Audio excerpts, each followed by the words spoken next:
kidding. I was in the city all day I today. know, I did too. I had a supper club the other way. Tired. I'm like, I'm gonna fall asleep on the table. Yeah. Well, why don't we start our training session? Yeah, that sounds. I don't know. That mutes it. No, Yours isn't even on. That nobody wants to hear.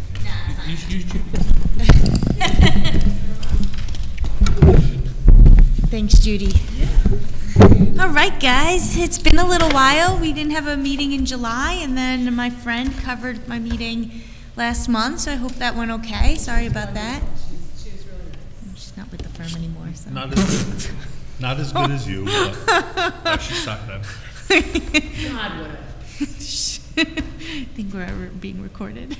Anyway, guys, I missed you, so I'm glad to be back. I thought that we would kind of take a look at reasonable conditions.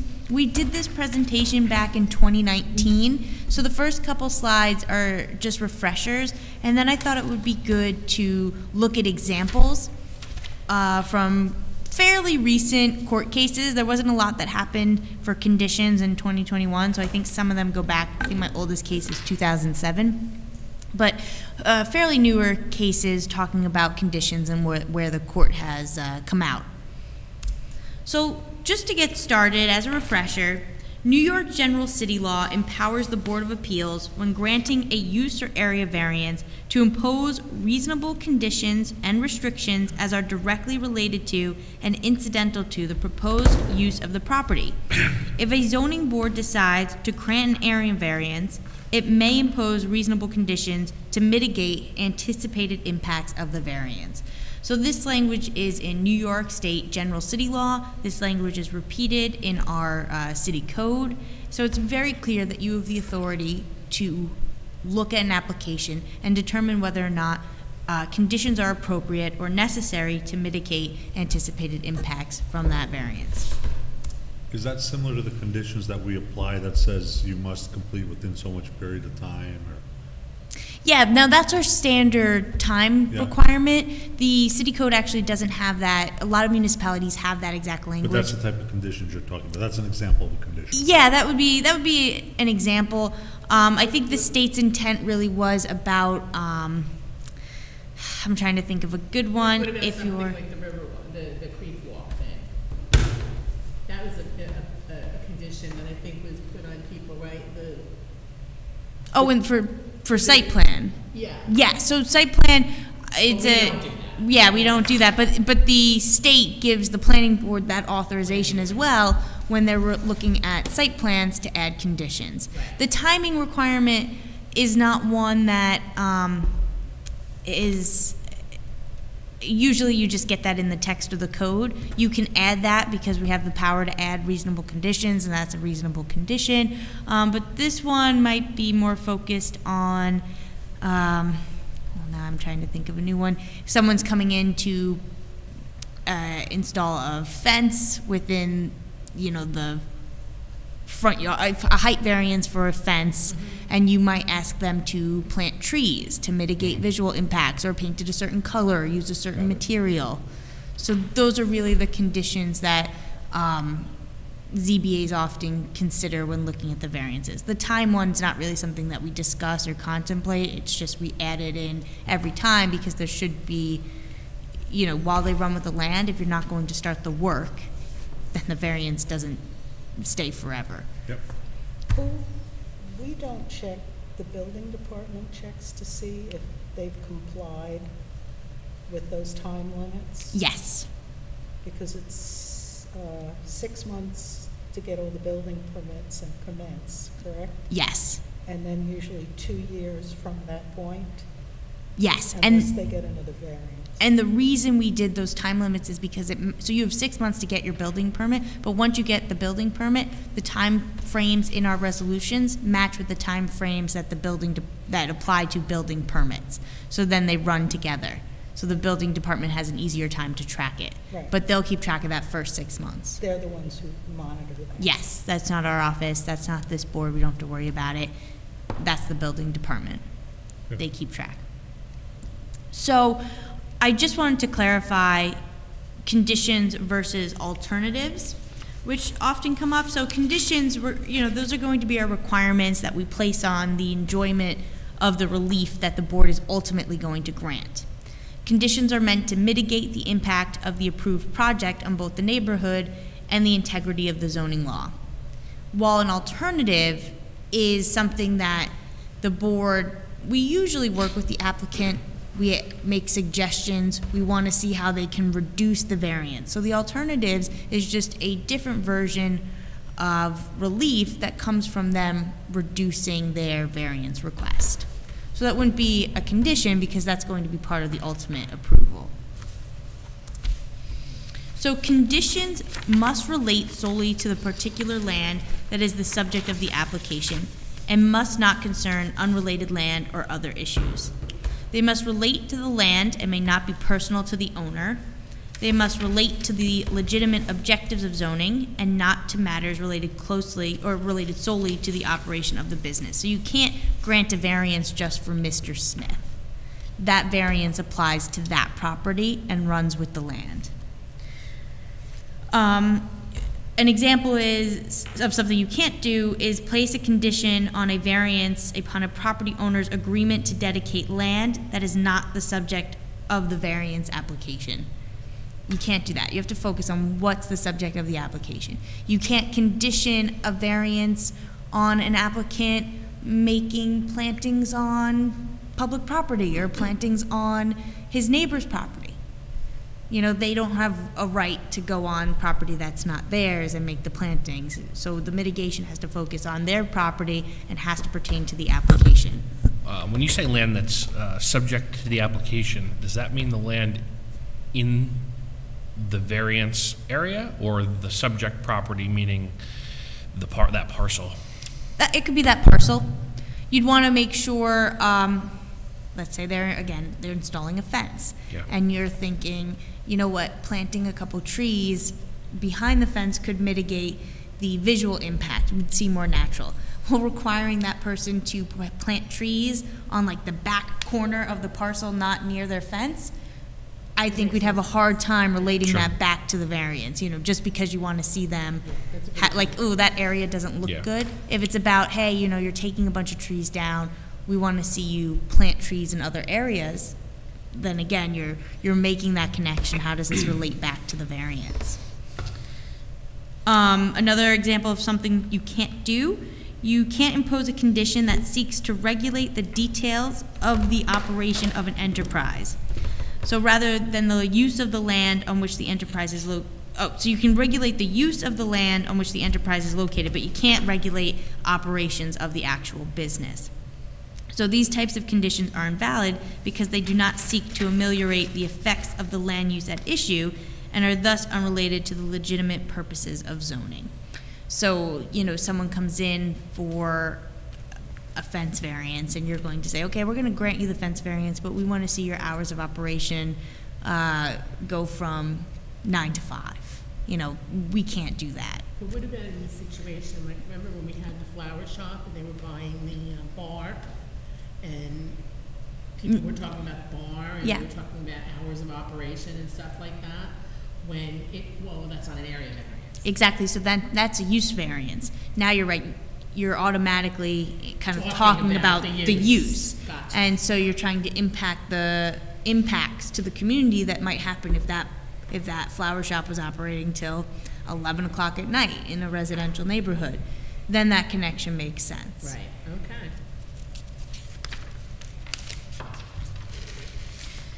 So what can you do? What are some good examples? Conditions can properly relate to fencing, landscaping, screening's one I keep mentioning, outdoor lighting, noise, building enclosures, emissions of odors, dust, smoke, refuse, vibration, things pertaining to the health and safety of the surrounding community. You want them to, again, relate directly to the use of the land in question, and they should be corrective measures designed to protect neighboring properties against adverse effects of that use. So if we're talking about conditions, it's important to identify first what are the adverse effects of that use, and then come up with some conditions that could address that. Conditions imposed to protect the surrounding area from a particular land use are consistent with the purposes of zoning. Again, seeking to harmonize the various land uses within the community. We want things to work together. We want people to be healthy and safe. So that's what the purpose of conditions is. So let's talk about some conditions. I have a case from Village of Rockville Center. In this case, the petitioner is the lessee of property located at 340 Sunrise Highway in the Village of Rockville Center. In 2013, the petitioner sought to demolish the existing structure on the subject property and build a 5,400 square foot restaurant. Given the square footage of the proposed structure, the village's zoning code required that the petitioner have 54 off-street parking spaces. The subject property did not have any off-street parking spaces. In applying for a building permit, the petitioner, as a means to remedy the lack of off-street parking spaces, proposed to merge the subject lots with the adjoining property located at 330 Sunrise Highway, which was also owned by the leaser of the subject property. The petitioner anticipated that the proposed merger would allow it to utilize an exception in the zoning code's off-street parking requirement for interior restaurants that abut municipal parking fields. The adjoining property was also adjacent to a municipal lot. Okay. The village's building department then issued a building permit to the petitioner. When the petitioner's restaurant was substantially completed, the building department discovered that the proposed merger between the subject property and the adjoining property never took place. Wow. It didn't happen. So as a result, before issuing a certificate of occupancy, the building department directed the petitioner to apply for a parking variance. So he did. He relied on a license agreement which allowed the petitioner to access the adjoining property's 40 exclusive parking spaces between 4 p.m. and 12:30 p.m. on Mondays through Fridays.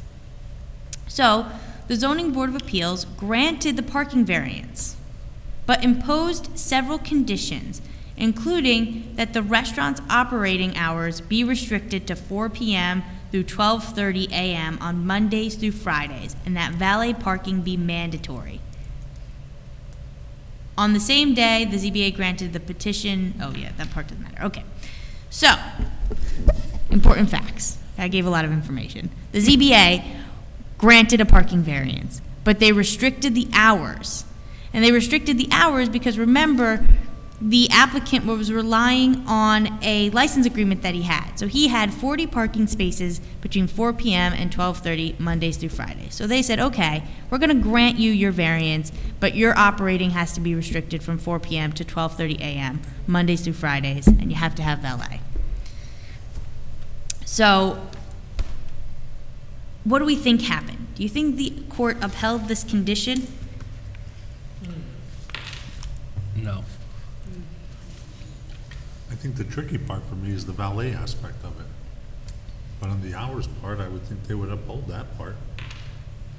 So you think they uphold the hours, but not the valet? Yeah, being me, I say they upheld the valet. And not the hours? Disallowed the hours. Okay, across the board. So the court, when they're doing these types of cases, they always start out with the rule, right? And the rule is the zoning board, where appropriate, can impose reasonable conditions and restrictions as are directly related to and incidental to the proposed use of the property aimed at minimizing the adverse impact to an area that might result from the grant of a variance.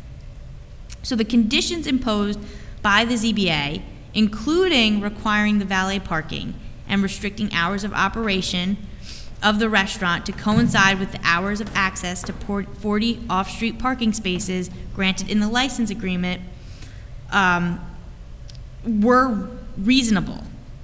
Since conditions related directly to the use of the subject property were intended to protect the neighboring commercial properties from potential adverse effects of the lessee's operation, such as anticipated increase in traffic congestion and parking problems. The court said that the need to alleviate traffic congestion, which was documented, by requiring adequate parking facilities is a legitimate consideration for the ZBA, and thus both conditions were appropriate. Now, I will say I know that the planning board in Beacon has contemplated, if not conditioned certain site plans to valet requirements. Beacon does have a parking problem in some areas, so you want to always consider, is there enough parking on the site? And a valet plan is sometimes part of that kind of compromise to figure out, you know, what they can do. So yeah, so in this case, controlling the hours of operation to coincide with when they had that lease access to those parking spaces was appropriate. Otherwise, if you're outside the scope of those hours, people would have nowhere to park. Interesting. Yeah, any questions on that one? How do they enforce that? Well, that's hours of operation, so when they issue the certificate of occupancy, there'll be a restriction, you know, this restaurant business is permitted to be open from 4:30 to. More the fact that everybody's valet parking.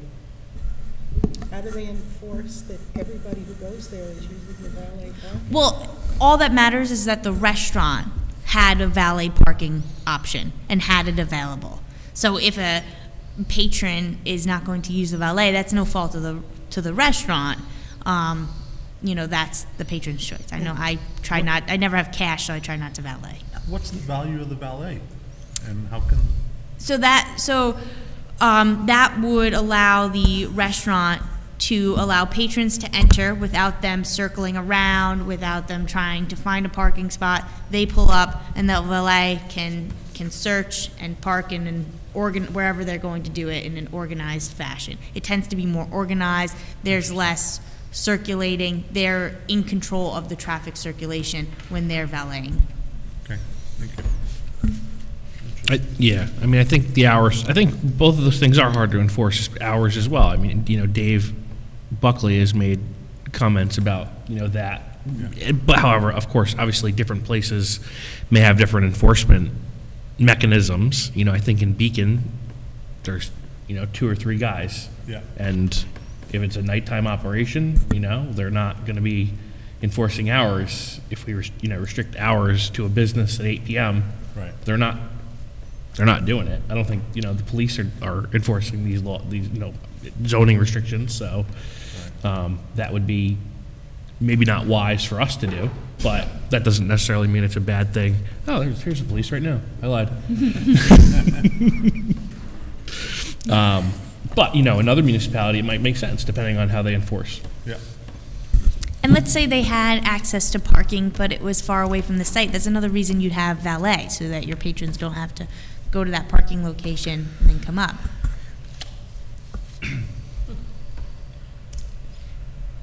All right, next case. Less facts But in if this they had case. joined the properties like initially thought, that would not have been an issue at all. No variance would have been required of any of that, right? Exactly, because then he would have had enough parking. Yeah. It's just that he chose not to do it. Got it. And he got caught, and then he had to get a variance, and they conditioned it. Before, he would have had no problem. There were no limits on the operation of his business, but he didn't do what he had submitted he was going to do. So that's the problem. Do what you say you're going to do. Yeah. Is the lesson. Okay, so this one is Hempstead. Less facts. The prior owner of the property had obtained a use variance, allowing the property to be used as a 2-family dwelling. The variance had to be renewed every 5 years and imposed the condition that one of the 2 units be owner-occupied at all times. However, the use variance lapsed in 1996 after the prior owner failed to renew it. In January 2018, the petitioner applied to the Zoning Board of Appeals of the town of Hempstead to reinstate the use variance. This is 19 years later. After a hearing, the board granted the variance subject to the same owner occupancy condition that had previously been imposed. What do we think? Legal? I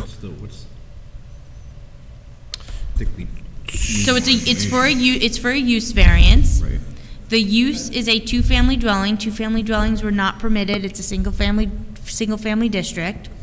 And it said that it had, one of the units had to be owner occupied.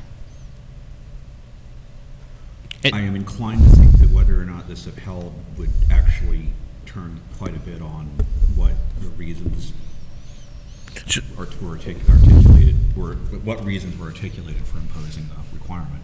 Now, interesting, the court doesn't go into the reasoning. Now, I think you could probably backtrack and pull the resolution to see what their reasoning was. So they just reinstated the previous variance granted. They did not go through the 4-factor test. Well, they for use- did. So they re-granted the use variance. So they failed to renew it. He had to apply for a use variance again. So it's another variance application, not the reactivation of a previous variance. Right. He can't just come in and say, "Hey guys, can you like restamp this?" Oh. He's got to come back in. They got to go through the 4 factors, and then they conditioned it. To So is the owner question occupied. then, is someone barred from applying for the same variance if they let the time lapse? Is that the legal question? No, the legal question is the condition of the owner occupancy requirement a permitted condition?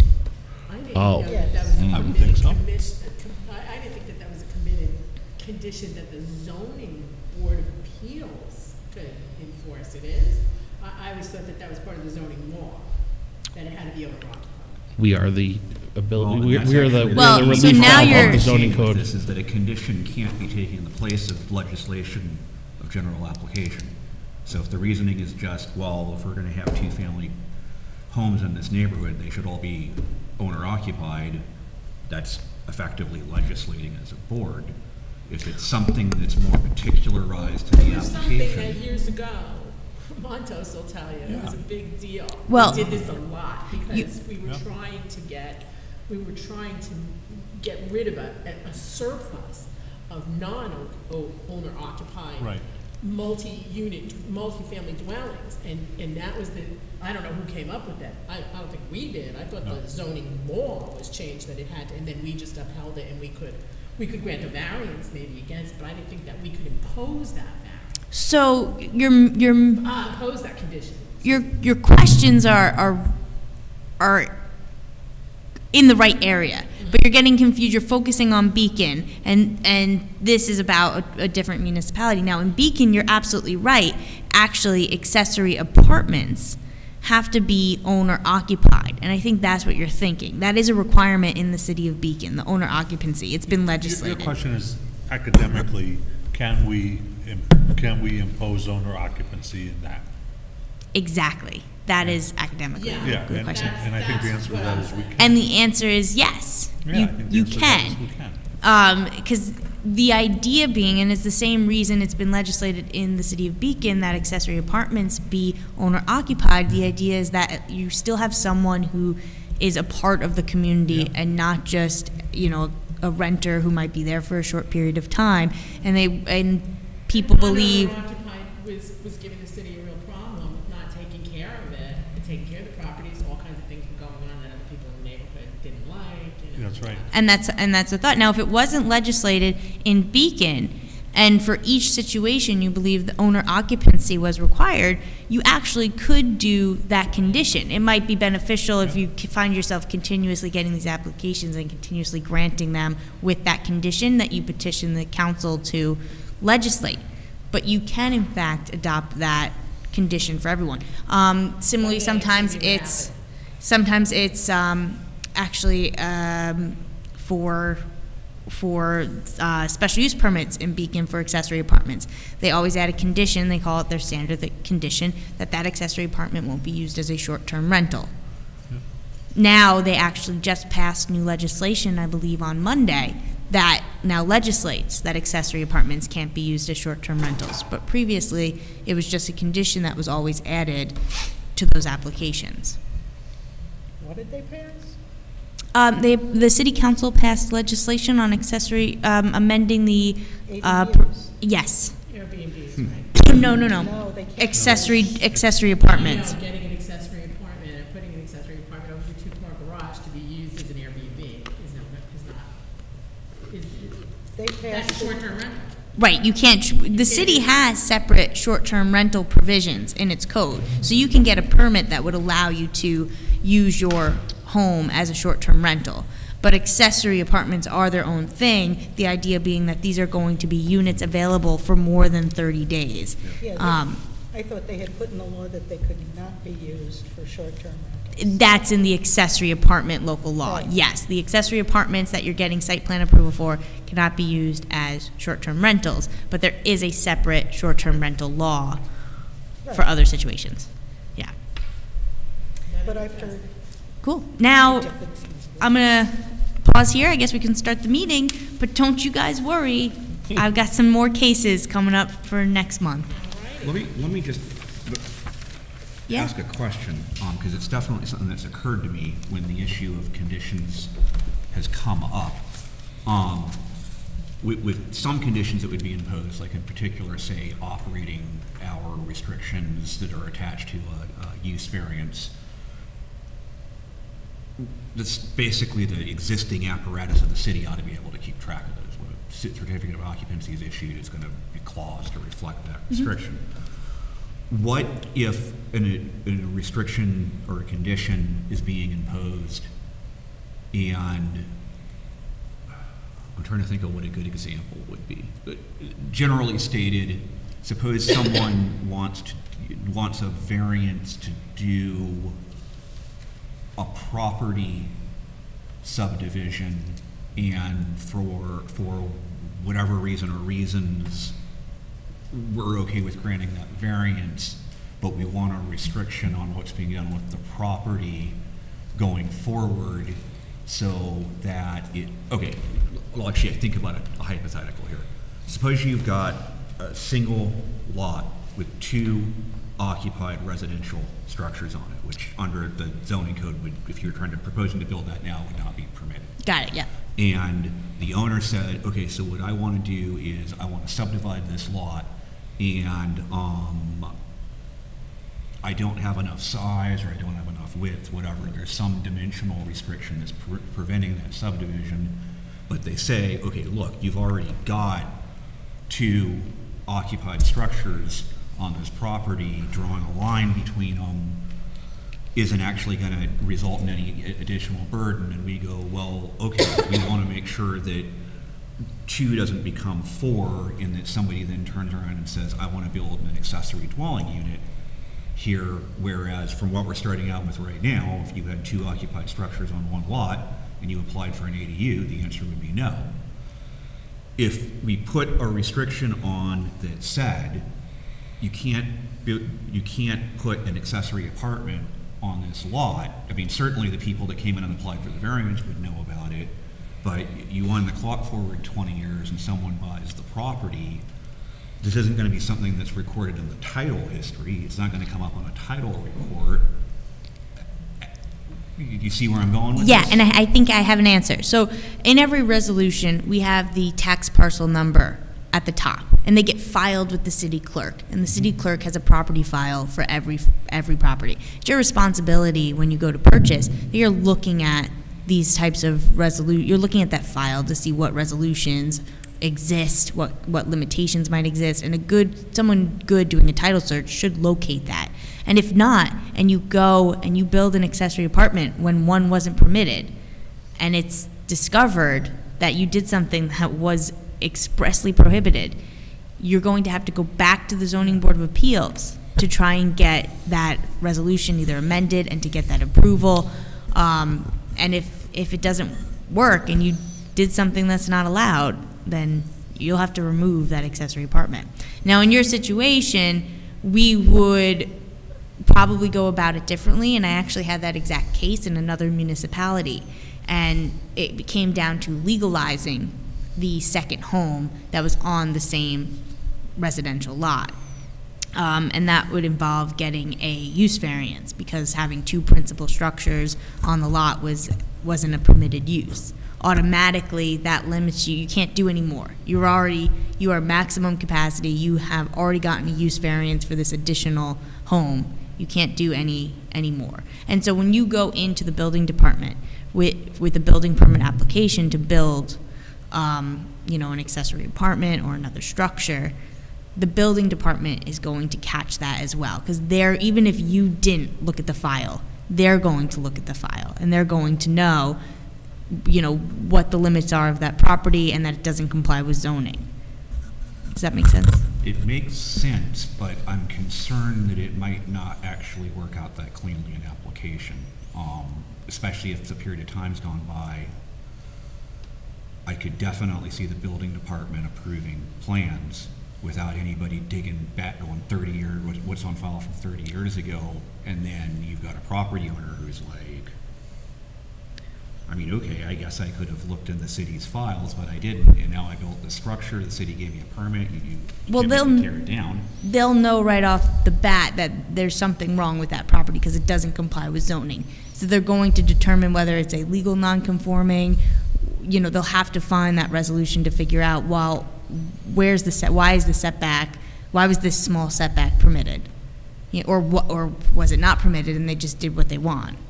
So at that point, they're reviewing the site plan and the applications that they're getting in, and they're going to notice that it doesn't comply with zoning.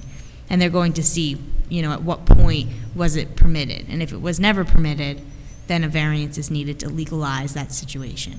So I know we need to get into the meeting, but just, I guess the question I would close with is, okay, so when the city sells a tax property, like a tax lien property, usually these things are falling down. They normally have redevelopment conditions attached to them. The way this is done is they file a deed with the county that says this deed is reverting to the city if all these conditions aren't met, and that way anybody who's thinking about buying this property, if they exercise any level of diligence whatsoever, is going to know about it. Even if they don't exercise diligence, if they're trying to get a loan on it, the bank's going to exercise diligence. Right.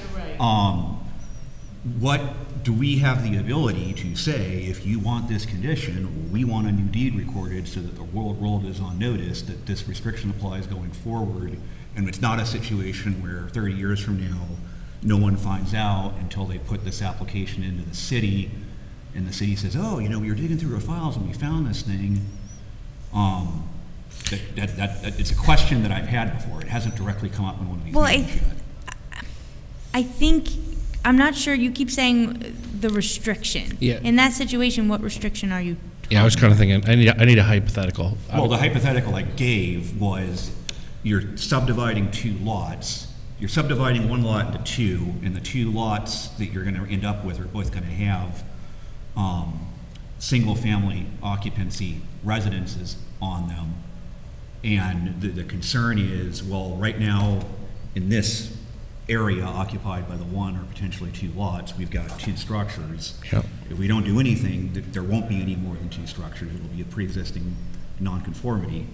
But if we split this into two, either owner is going to be in a position where they can say, oh, I want to build an accessory apartment, and now we've got 4 occupancies on that same lot. Or what was that lot to start out with? What is the variance that was granted in your hypothetical, though? Allowing the lot to be subdivided, even though for whatever area variance reasons it shouldn't be subdivided. Maybe it's not wide enough. But they would have had it. Go ahead, Drew. So I was going to say there's several approvals that are happening. First of all, you're going to have subdivision approval from the planning board, and that'll be recorded on a plat filed with the county. Then you're going to have to get variance approval from the zoning board of appeals. That subdivision plat is going to show clearly when someone comes in with a survey and they say, I'm going to build this accessory structure, and they go to the building department with their building application, they're going to see, well, this doesn't comply. The accessory structure would only be permitted.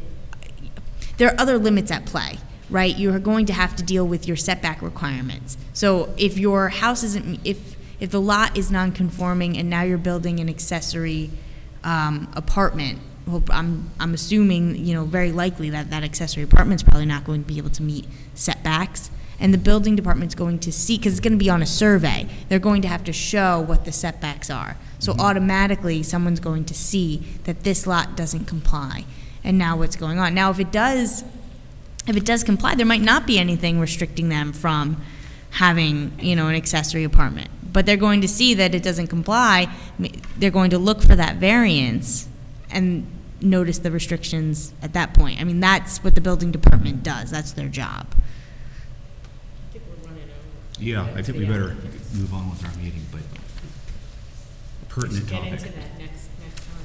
That was a Yeah, good right, question. you know, and if you have any questions, you guys all have the cases also referenced in your note packets. So, you know, if you have anything you want me to, you know, hey, can you make sure you like answer this? Shoot me an email. I can make sure I come back with all answers. I'll take my might need that. Oh yeah, I'm sorry.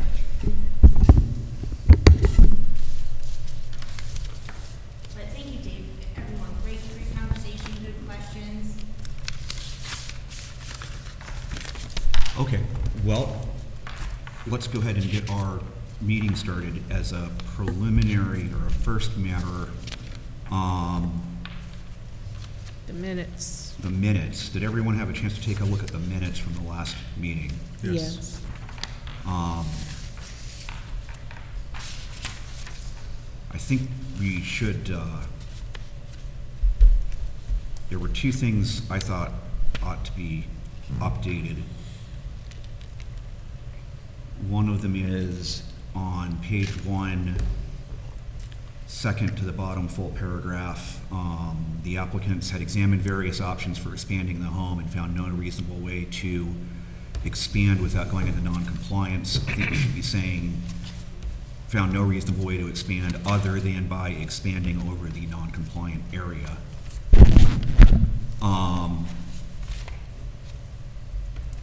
And secondly, I thought at the beginning of page 2, before going into the 5 statutory factors, should say the board then considered the benefit to the applicant if the variance were granted as weighed against the detriment to the health, safety, and welfare of the neighborhood or community. In doing so, the board considered the following. I don't know if anybody else had any revisions or comments. I do not have any other revisions or comments. Okay. I Does any, support what you say, but I don't have any other revisions. so then does somebody want to make a motion? I'll make a motion except as amended. Second. Second, okay, all in favor, aye? Aye. Any Aye. opposed? Nay? All right, and Amanda, I will email you what I just said. Okay, then beyond that, I don't think we have anything else that needs to be addressed in advance of the meeting. Okay, why don't we get a motion to open the public hearing on agenda item number 1? Motion. So motion, Second. second, all in favor, aye? Aye. Any opposed? Okay, so our first agenda item is Hannah L. Brooks, 99 East Main Street. Relief to extend a pre-existing non-conforming two-family dwelling by adding a 442 square foot, 1-story addition. Oh, I didn't see this agenda. Hello. Hello. Wait, I will note one thing at the outset. I live about a block and a half away from this property. I'm not in the notice zone. I didn't think it was an issue. I really could care less if the variance is granted. I don't see any reason to excuse or recuse myself. I would just formally say that I feel I can review this application impartially and render a fair decision. Right. I don't That's have a what he dog. said. The dog is excited. Careless. Okay, so, I'm sorry, go ahead. I haven't done this before, so am I supposed to present my case? I submitted, as I was instructed to, plans for adding a modest addition. And the variance is because I live in a two-family that's already been grandfathered into this one-family zone. I moved here, I bought the building in 2019. So I have my father and disabled brother downstairs, and so I'd like to add a room and a bathroom, handicap accessible. And I took it to the building department and took the drawings, and everything fit with all the setbacks. The only issue is not to lose the two-family variance because you're changing the structure. At least Right, that's right. my understanding. Right. The minute you change the house. Because It it's becomes a already different house. non-conforming. Right, it's already a Right. non-conforming, but it was grandfathered in, so now if I change the house, You have to it come has to here. be So you're asking for approval on the variances for the new addition and also to keep it as a two-family? Is that what you're saying? Yeah, and, yes, my understanding is that what I want to do is maintain the two-family status, and by, And put an addition on. after Put an the addition. addition is Yes, put on. Yeah, but- Precisely what's going on is there's a provision in the zoning code that says it's addressed to pre-existing non-conforming uses. And it says that a use that was lawful as of the enactment of this code or amendment to the code that makes it unlawful can be continued so long as there's no increase in the nonconformity. And the way that this is interpreted by the buildings department, I think this is fairly Yeah, it was universal to the buildings totally, department, yeah, is it that had all the setbacks, it was a small sign. anything that expands the structure Mm-hmm. is expanding the degree of nonconformity. Yep. But aside from that, there's no aspect of this that would require a variance. Right, so just to be clear, if this was a single-family use, she could do this by right. Right. Yeah. Exactly. And I'm not allowed to do an ADU. That's another thing I learned. Well, sorry, what was that? An ADU is not allowed because it's already a two-family, so it just has to be a bedroom and a bathroom, so that's okay. All right. But for what it's worth, I did walk down the street and take a look at this before I left town. Yeah, it looks like it. Looks bad. I can tell you that unless something came through in the last hour, we didn't receive any public comments on this, letters, et cetera. Let me just ask, did anybody come intending to speak on this application? Guess that would basically be them. Anybody in the audience? No? And you live upstairs in the two-family? I live upstairs, and my father and brother live downstairs. Okay, and then one thing to address as well, normally when granting a variance, assuming we're granting a variance, we put 3 conditions on the variance that are, we were talking about them before, apply for a building permit within 6 months, complete 2 years. complete construction within 24 months, and then payment of all outstanding fees, if any, that are owed to the city. And all of those can be adjusted for good cause. Parenthetically, a whole bunch got adjusted during the last 2 years, because a lot of stuff didn't get done. But I just wanted to ask from the outset if those were an issue. So if I can't afford to do it, then if the building permit is never, I mean, I'm looking at contractors now, but if it becomes prohibitive to do it, then I can't, and then does this just dissolve? You can apply for an extension. If you're just working on your finances and timing's just not right, but you don't want to lose the variance, you just come back to the board, you ask for an extension, and they can. And then if the construction is never done, it just dissolves? Yeah. Yes. It just reverts back, it is what Right. it is? Yeah. Yeah. Okay. But Okay. that is, by the way, that is intentional, because that wasn't done at points in the past, and there were a couple occasions where many, many years later, someone Woke found up. out about a variance that had been granted that now really would not have been granted. I see. Right. Okay. Yeah. Okay, great. Anything else that I have to present? I Or just both. have a I love the presentation. unrelated question. On the floor plans in the bathroom, that little squiggly line, that's a shower? Just out of curiosity. Oh, I don't have it in front of me. Oh, okay. It looks like it might be, but I never saw that symbol The before. architect drew like one of those showers where you could You get a wheel- wheelchair you in and wheel, out, like yeah. everything is flat, so there's a shower, a toilet, yeah, and a sliding door. And we measured it, like I said, make it as Yeah, you have small to as be able to- possible for the lot, and then also for turning. I have a sister in a wheelchair, so you have Yeah. to have. Well, he's not in a wheelchair, thank God. He's 90. So far, so good, but I just want to plan ahead. Good idea.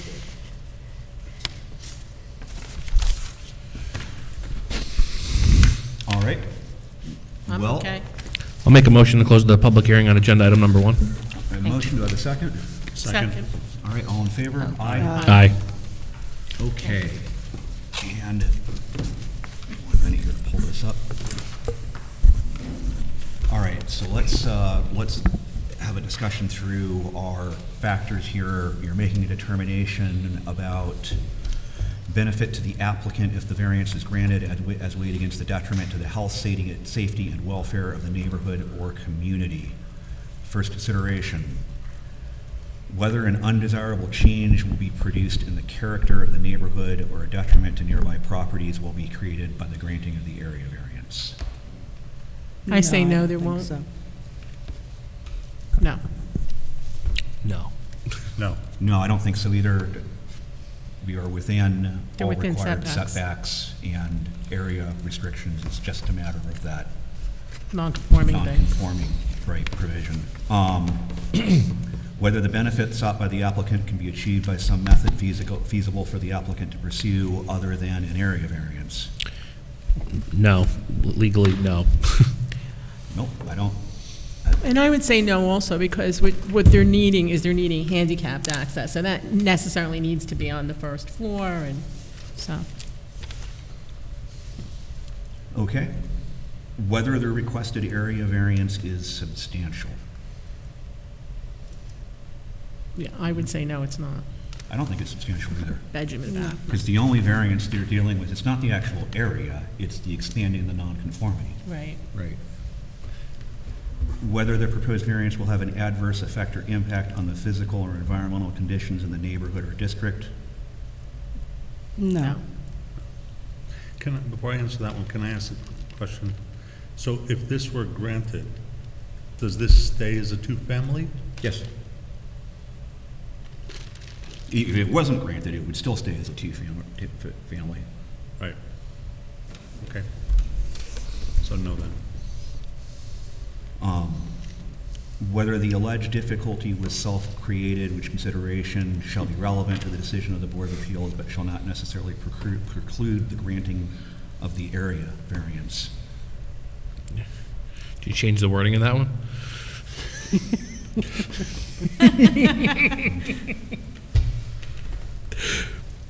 They're all self-created. I'm going to take this. I'm just going to automatically fill this. Yeah, just sort of go like this, they're all self-created. Yeah, it's self-created. I know you guys ask for like a case law update on that, but the courts just do not talk about this factor. I don't care. Uh-huh. Well, and to the extent they do, we had that one training session. It was a highly subjective analysis that focused to a large, just my recollection of it, focused to a large extent on the intentions of the applicant. Yes, exactly. Essentially not wanting to reward behavior people shouldn't have been engaged in the first place. Right, like someone buying a property knowing full well it's got these things and they buy it anyway thinking that they're going to just go get a variance. That's more than self-created. That's, to me, that is the kind of self-creation you're trying to guard against. Like a funeral home?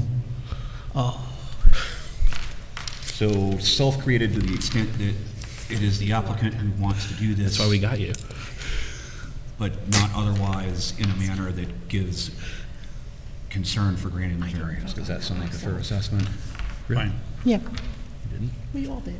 Okay, and then also, we need to address whether the requested variance is the minimum necessary and adequate.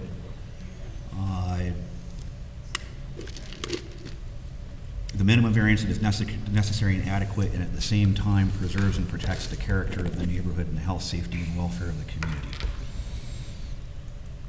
I would say, given the fact that it's merely a bedroom with a bath, I would think it is the minimum. No? Yes. No, I just don't even, I don't even think, Not even it's applicable. yeah, it's not even applicable. Yeah. I mean, it's not causing us to grant variances for the structure itself, right? It's just because it's not conforming. Yeah, so. right. It already is permitted to be a two-family home. I don't think it applies. Yeah. Okay, does somebody want to make a motion? I'll make a motion to grant the variance with the restrictions. Second. Second, all right, and I will, Ms. Smith. I'm in favor. Aye. Mr. Hogg? Aye. Mr. Fatskouras? Aye. And Ms. Chacho? Aye. I will also vote aye. So the variance is granted, and we should have that available for you to pick up by Friday if you come down to the buildings department. Yeah. Good luck. Now the fun starts. Make a motion to open the hearing on agenda item number 2. Second. Second. Who won? I think Judith got that? Okay, all in favor? Aye. Aye. Any opposed? Okay. Second agenda item is 25 Vail Avenue, applicants Jody Eilers. And Dennis Ulatowski. Am I saying that right? What is the printer, was the copier running out of ink or something? It's like you can barely read that. Needs toner. Stop giving Amanda a hard time. Sorry, Amanda. My name is Serge, and I'm the architect on the project. I'm helping them through the process, if that's okay. Sure. Yeah, of course. And, obviously, we're looking for an area variance, adding, Do one thing. Bend that microphone up just a little bit. I don't think we're catching that much of what okay. you're saying. We're looking for an area variance to put a second-story master bedroom over basically the existing first, there's a single-story addition off the back of the house, or an addition that was done way back when. So basically, our intentions are to put a master bedroom above that, but that existing first floor portion of the back of the house is only 10 feet from the property line. And so, we're just looking to build there in terms of adding that bedroom that they would like to have upstairs, and the feeling that that's really what's, going to have a minimal impact on the neighborhood because, it's to the back of the house. They've went through great efforts talking to their neighbors. I think we've submitted some letters from neighbors and stuff saying everyone supports the project. They tried to educate everybody on it. And that's really it. I think it's pretty straightforward unless you have questions for us.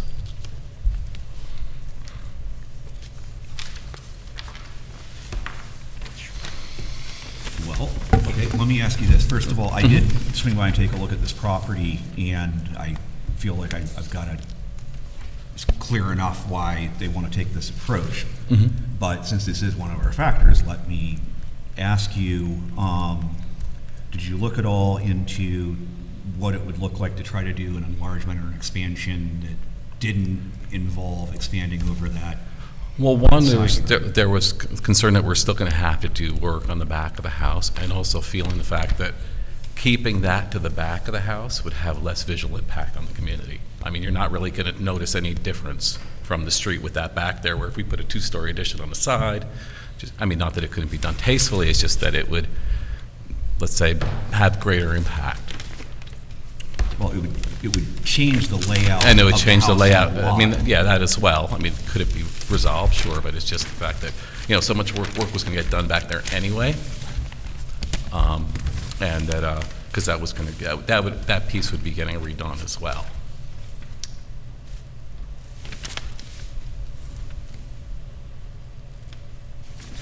So, okay, well, let me do this. Since everybody's looking at plans, we did get 2 letters on this one. Let me find them.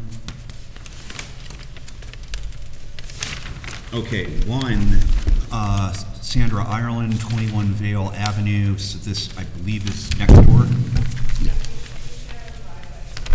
Yeah, that's the shared driveway. driveway. Right there immediately, right next door. To the City of Beacon Zoning Board of Appeals, I am the next door neighbor to the 25 Vail Avenue property, who are owners, Eilers, Ulatowski, who are requesting a zoning variance. I would like to advise you that I have no objection to the variance request being granted.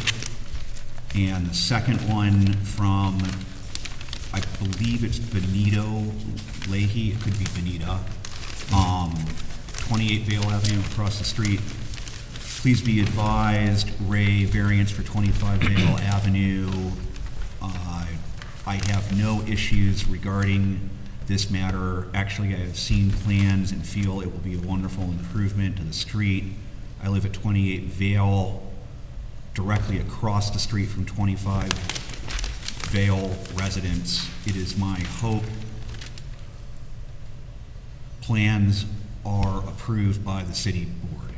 And sorry for the pause reading that, it's cursive. That's fine. Got used to reading type.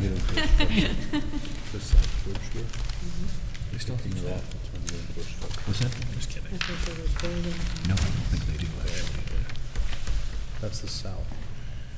this is the existing south, this is the proposed south. There's definitely This is proposed south elevation.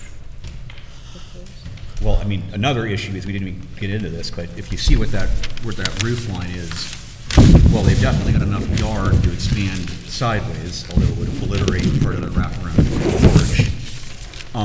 There's no way you could hold that roof line. You'd have to like totally change the structure, whereas here, they're just holding the roof. Yeah, I line. mean, here it's fairly straightforward, kind of cleans up the house, and, I mean, obviously, like I said, there's sort of like barely noticeable, I think, from the street, you know.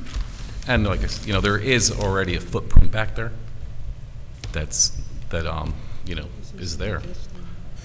So it's just going over that one-story there's part straight all up? we asked So for it's is- not Structure. additionally bigger and going It up? was gonna come out, we just, on the plan, we have it just coming out.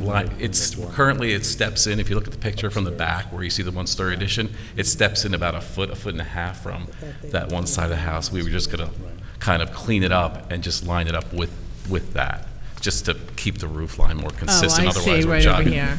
Yeah, That's the- there's a little tiny, Right, it's about right. a foot and a half. Okay, got it. And so yes, downstairs, there would be a slight bump out with that as well. Better if they gave us an overlay picture of existing proposed, like some.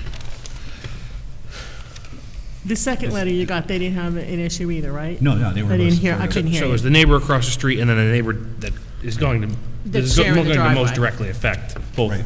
No objection, They okay. both have no objection. And not that that's Sure. dispositive, but No. it kind of backs up my own observation that this seems to be Reasonable. a minimally impactful That's where proposal. they're building, they're closing the. Good with questions. Is that? So, good with questions. Does anybody else have any questions? I don't have any questions, no. Did anyone else come here wishing to address this application? I know the applicants are sitting here. I don't know if they wanted to speak. They're in If anybody favor. else has come in. Okay.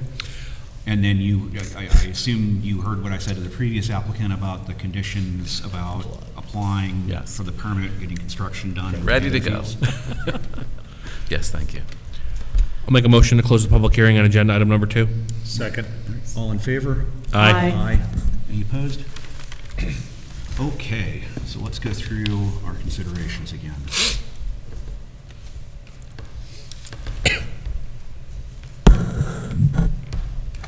Okay, so our task here is to address whether the benefit to the applicant if the variance is granted.